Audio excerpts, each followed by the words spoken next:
Hello, everyone. This is Mike Simpson, Superintendent of Guthrie Public Schools, and this is Chalk Talk. We're trying a little different format than we've done in the past, and we're going to kind of roll with it today. We're going to talk a little bit about Guthrie Public Schools, schools in general, Guthrie in general, and we're going to have a little conversation. Our guest today is Chris LeGrande. He's the principal at Guthrie High School.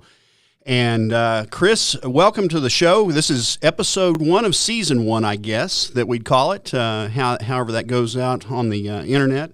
And you've got a lot of knowledge of Guthrie. You're a Guthrie High graduate. I think you've lived here just about all your life, and other than a little detour through Stillwater that you and I are both familiar with. But talk a little bit about you and your family and kind of introduce yourself to the listeners. Well, thank you, Dr. Simpson, for inviting me to be a part of the show today. I certainly appreciate it. Yes, as Dr. Simpson mentioned, I am the high school principal. This is year 10 for me now to lead the school that I'm a proud alumni of. In fact, I was born in Guthrie, and a lot of people can't say that anymore. We don't really deliver babies per se unless it's in the emergency room. But I was born in Guthrie at the old Alverno Heights Hospital, which is now an assisted living center over on the west side of town, and grew up here and attended school K through 12. Back in the day, we did not have pre-K like we do now. But after I graduated from Guthrie in 1986, I ventured, as you mentioned, to Stillwater, Oklahoma, and got a degree in secondary science education.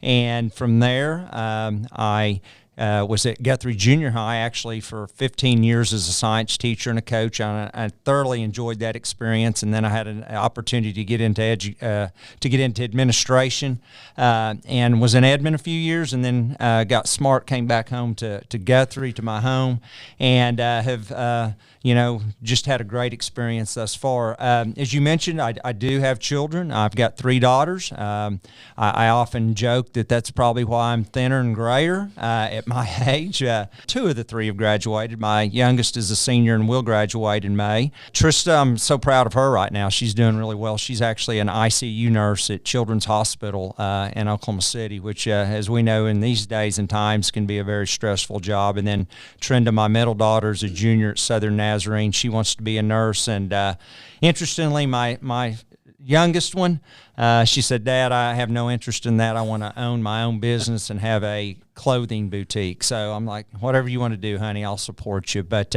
anyway, the family's doing well, school's doing well, and again, just thank you so much for the opportunity today. Well, it's funny. We've talked about this before. I remember when I was a finalist to be the superintendent, you were an assistant principal at the high school.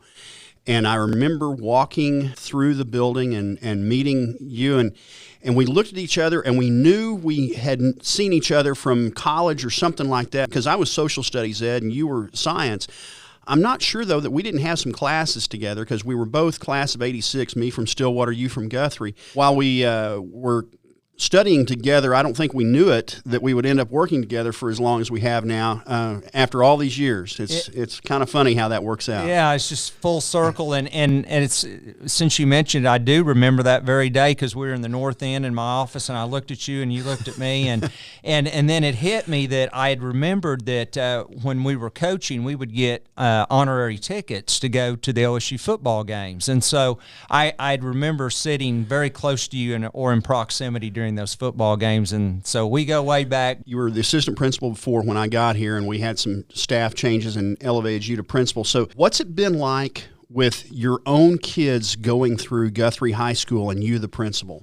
That's been really interesting. It's a blessing, and then on the converse, it can also be kind of challenging at times, because I think your children have this high expectation that they have to live up to, and kind of in your shadow. But fortunately, I've just kind of allowed them to do their own thing, be their own person, grow and develop and mature, and without actually looking over their shoulder. From time to time, I'll walk into classes and they just happen to be in there, and they just carry on like it's another person coming in to visit. But that's been a lot of fun and enjoyable. But at the same time, when people ask me what's going on at the high school and if they have issues and concerns as far as safety, I will often tell them, hey, my children are at school today, they're in attendance, and therefore rest assured that I'm looking out for the safety and well-being of all, and not only my child, but your children as well. And that seems to be helpful and been beneficial as well. But, like anything, there are ups and downs. We have great days. We have days that are very challenging.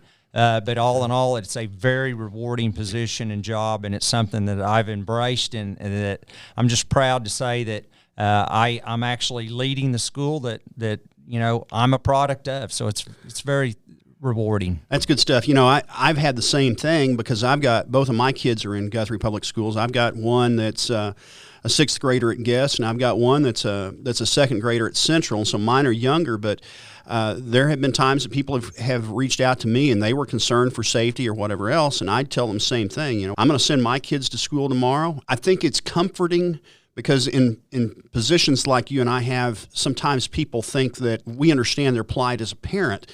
But we're parents too, and we have the same challenges that any other parent has with our kids, and the same concerns sometimes. I was thinking this morning about what we were going to talk about, and I had a mentor tell me when we had our first child that having a child in the school system will make you a better administrator.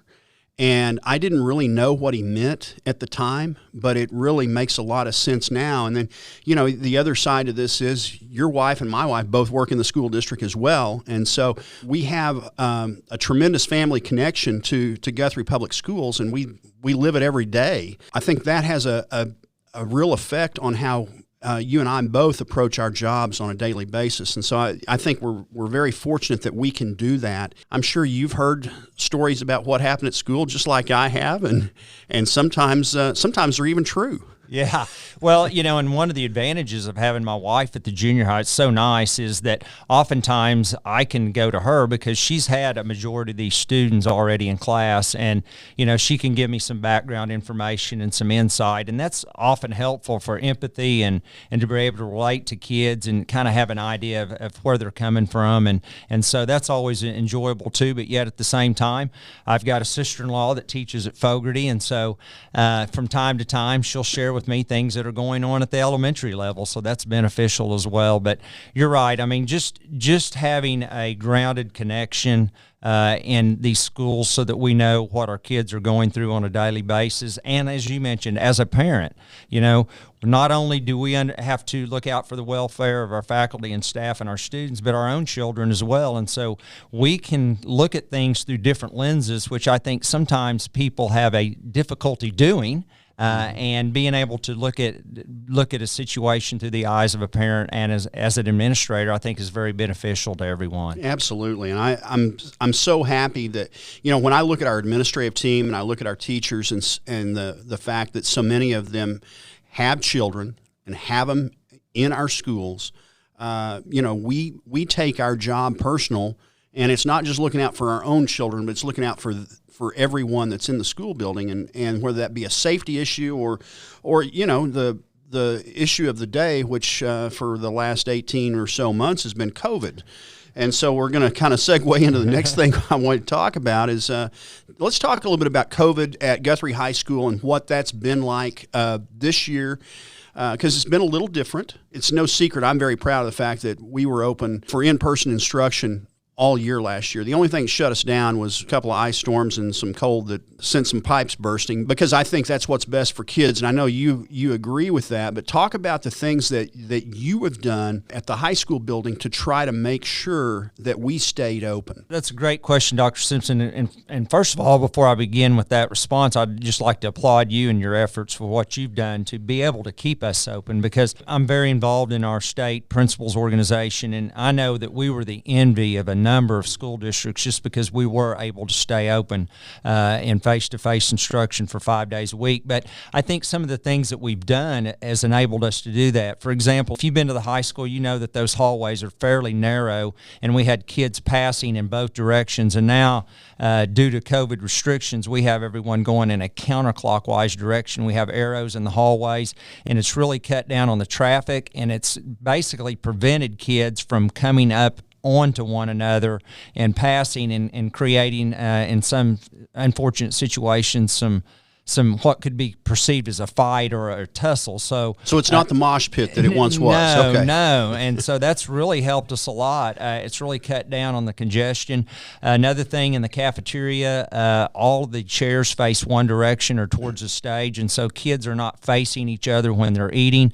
And then another thing that we've tried to do at the high school as well is to space out in the classrooms as best as we can. And some of the classrooms are afforded more of that opportunity just because they're a little bit bigger. But kids are spaced out the best that we can. And so we have put some things in place. And then finally, this is really important too. When we have all school assemblies, we actually have gone from one big group of 1,000 students to two smaller groups of about 400 to 450 kids. And so half of them are on one side in the bleachers and the other are on the other side in the chair back. So to the best of our abilities, we've been able to space out our kids, put in some safety precautions in place to ensure that everyone can continue to have that face-to-face instruction that kids so desperately need. You know, the work that you've done at Guthrie High School, we've mirrored some of that with the other buildings, and we've got some every building's different in how you do that, but I know we've got some one-way hallways, and one-way at the junior high we've got stairwells because we're on 3 levels, and so we've got one-way stairways and things like that Mr. Bramwell has done as well. And when I walk the halls of our buildings, you know, I see the procedures that we put in place that are different, and just applaud our building leaders because they have figured it out. And it's kind of been, you know, it's funny, I've kind of taken the notion with all of this that whatever we're faced with, we're just going to figure it out. So far, it's served us well. When I look at what they've done in each building, I mean, it's just common sense that you try to employ. But to give you an idea, you know, we're taping this on Thursday morning, September 16th, I believe. As of this morning, we had 38 students that are out with COVID. That's out of 3,376 students. So that's 1.1% of our student population is out with COVID right now. As far as staff members go, we have 4 that are out of about 460. So that's 0.8%. So the things that we're doing are working. I think we have to accept the fact that COVID's not going away, and so we've got to, for lack of better, I hate to keep using this, but we've got to figure it out. And so the things that we've done to keep school open, lessons that we learned last year that other school districts didn't learn because they were either in an A-B schedule or they were completely with distance learning, those kind of things have served us well as we started this year. But the other thing, I mean, you have any more kids in your building than you did last year? Oh yeah, I mean, I tell you that more kids. We're full and then some.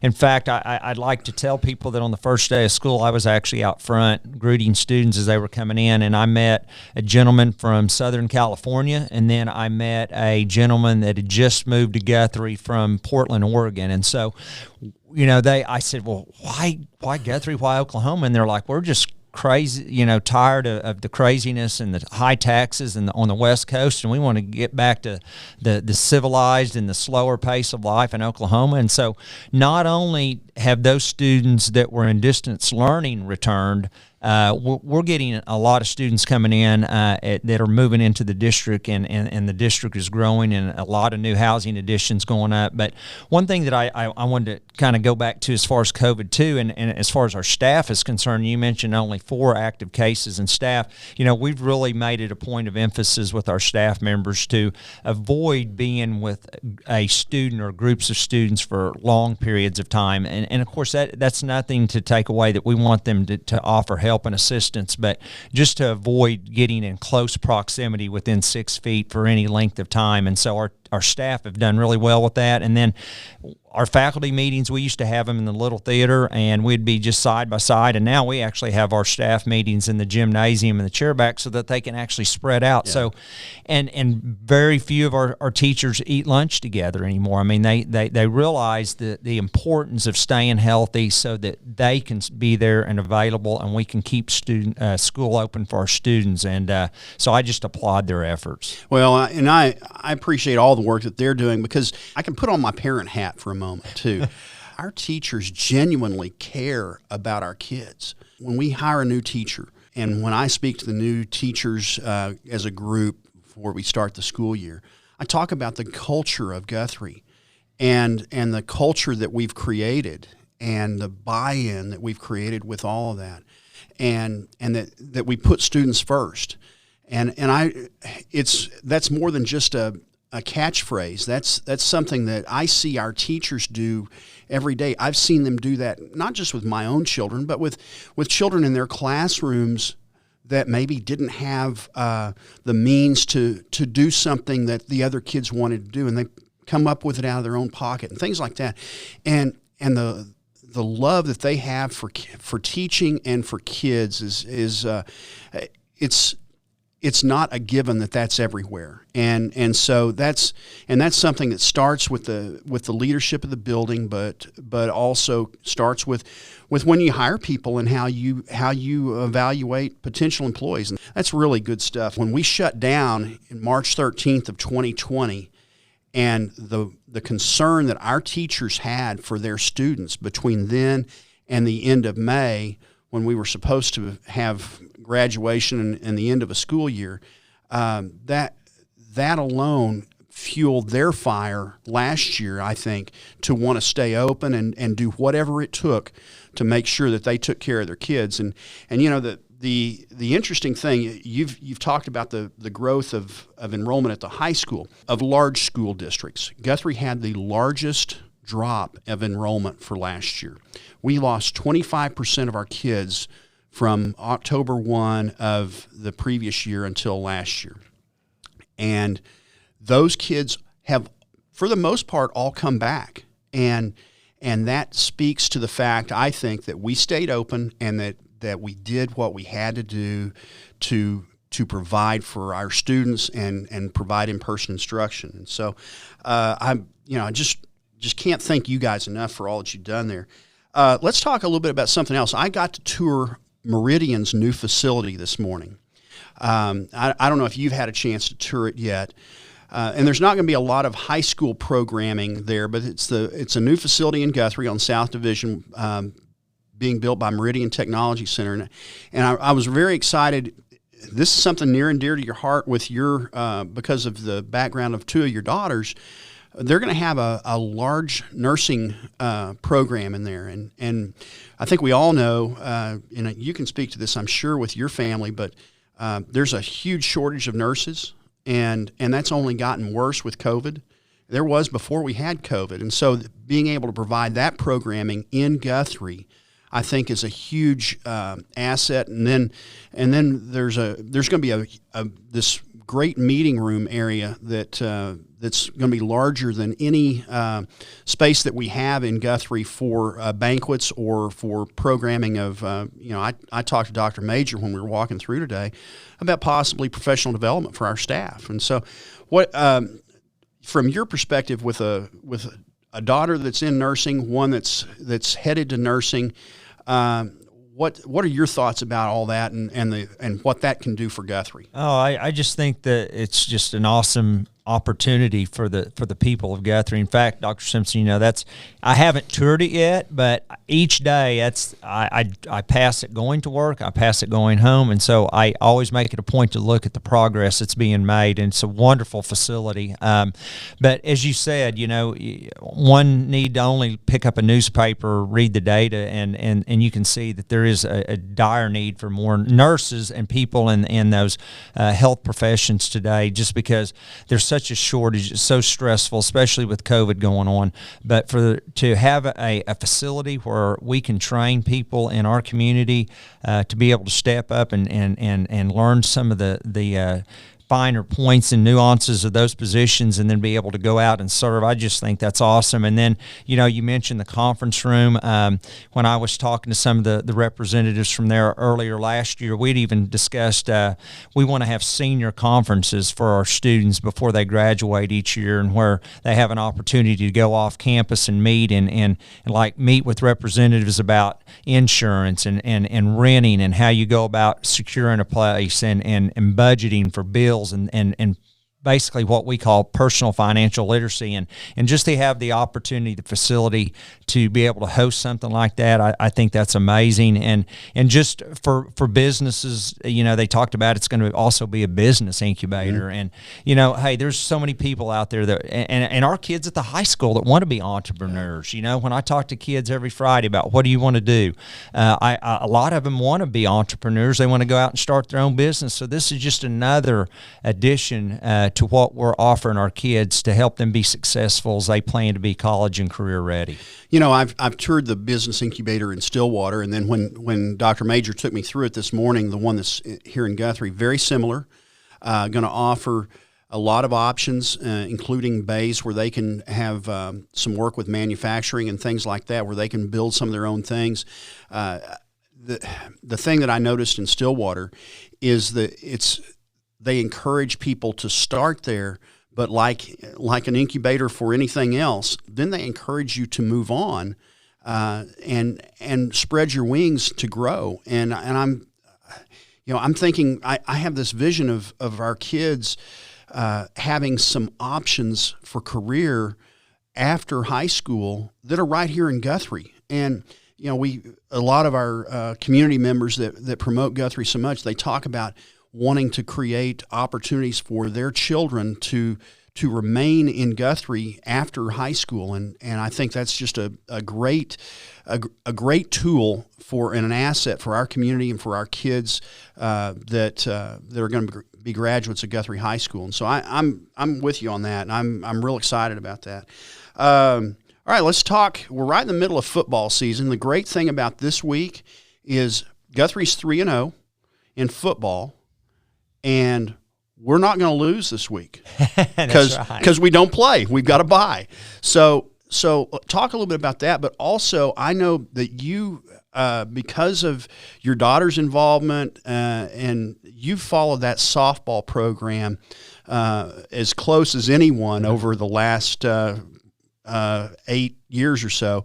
Talk a little bit about football, but then also talk a little bit about softball and how we're doing there. And the one thing that we're so excited about at Guthrie High School is it's amazing how when your football team and your fall sports teams are doing well, it just sets the table or sets the stage for an outstanding school year. And so our school spirit is very high right now, and Coach Beebe and that coaching staff have done a wonderful job of getting us ready to play. When I go out and I watch what these student athletes do in the summertime to prepare for the upcoming season, I put them up against no one. We take a backseat to no one. We're so prepared because we're in such good shape and we work so hard and we're mentally tough.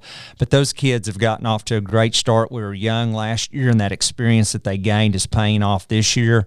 But big game coming up in 2 weeks against Piedmont, which will be our district opener. And then switching to softball, Coach Blakely has done a wonderful job. Those girls right now are 14-4, and they're 9-1 in district, and so we have just an excellent shot of hosting a regional. As you and I both know, when you can host, it just increases your probability of making that next level, which in this case would be the state tournament. But we do have 8 seniors on the softball team, but we also have 4 very impressive freshmen, and so anytime you can put 4 freshmen on the field, including one of your best pitchers that's a freshman, that just speaks volumes for what Coach has done, and him and Coach Tarrant, and to develop a program and to sustain that. And so the future looks really bright. I know our junior high girls are doing really well in softball, and so when you can have success from the middle school all the way up to the high school, it just bodes well for your future, and we're just excited about what's taking place athletically. Yeah, you're so right about when you have when you start a school year and you have success in your sports and everything, it takes on a different feel in a high school setting, and it certainly has at Guthrie High School. I can walk the halls and feel it myself, and just it's really been a fun year so far. We've had our challenges. You fight these COVID things and stuff like that, but we're having a great experience for our students, and that's what I know our goal is every year. Something that I didn't really kind of tell you we were going to that I was going to bring this up, but I'll throw you a little bit of a curveball. We just the OSSAA board just approved esports, and that I'm a member of that board, and I was in favor of that as well. But talk a little bit about what that might look like at Guthrie High School and what the benefits might be there. Well, that's a great point that you make about the benefits, because esports, if you don't know, it's basically gaming, and kids today are so involved and engaged in any type of gaming format, and they've gotten really good at it. And so the OSSA is going to allow us to have competitive teams where we can actually compete against other schools in these gaming competitions, and what that can hold is basically scholarships at the next level. A lot of people don't realize it, but they're actually OU and OSU, they're actually offering scholarships for kids to come and compete on their gaming teams. And we actually have a student that graduated a year ago, Elijah Lafferty, that's actually on scholarship at OU right now, and he's on one of these esports teams. And so just another opportunity for our kids to be involved, because you and I both know, you have that background as being an athletic director and a former coach, that when kids are involved and they have a purpose, they are going to do so much. They're going to be involved in school. Their grades are going to be good. They're going to be good kids. They're going to be good citizens. And so it's just another opportunity for our kids to find their niche and to flourish and to become productive citizens. Well, and the thing that I've listened to national at national meetings about esports, and then we've had, as a board member with the OSSAA, they've come in and talked to us about it. The thing that drew me to it the most is that this is going to create an after-school activity for a group of students that otherwise were not participating in all likelihood in an after-school activity. And I've said throughout my entire career, because I'm such a believer in it, that the number one way to find success for a student that's at risk is to extend the school day. And we do that through extracurricular activities, and providing as many extracurricular activities as you can that extends that school day for at-risk kids is a huge thing. And so that's why I was such a proponent for it, and we're excited about what the future holds with that. It's for an old sports guy like me, it's different, and it's not what it's not football and basketball and all the things that we remember from our growing up, but it is different, and it'll I think it'll be a huge benefit to all students across Oklahoma, and so that's why I'm excited about it. I'm excited about it for Guthrie, and I'm excited about it for all of Oklahoma, because I think we're going to touch a different group of students that we weren't touching previously. Chris, we're probably getting close to being about out of time. Is there anything else that's on your mind that you wanted to share with the listeners today? Yeah, I just wanted to conclude by saying, your children are in safe hands at Guthrie Public Schools. I mean, as you mentioned, we have from our administrative team at the admin building all the way down to the site principals at each building. We have people that are in it for our kids, and I've seen it. My children have come through the system. Your children are in the system, and so when you have the opportunities to send your child to public schools in Guthrie, you're making an investment, and as I like to say, once a Blue Jay, always a Blue Jay, and our kids are doing really well right now. The excitement's high in light of adversity that's going on in and around the world, but we do provide that safe place and that place where kids can be themselves and to thrive in a warm, welcoming, caring environment. That's great, Chris. I really appreciate you saying that. I appreciate you being with us today. I'm sure this podcast will evolve, but I think with episode 1, I think we've hit it out of the park, and look forward to more. And we'll probably have you back. But for now, we're gonna close it out with thanking you for listening. And this is Mike Simpson, Superintendent of Guthrie Public Schools. Go Blue Jays!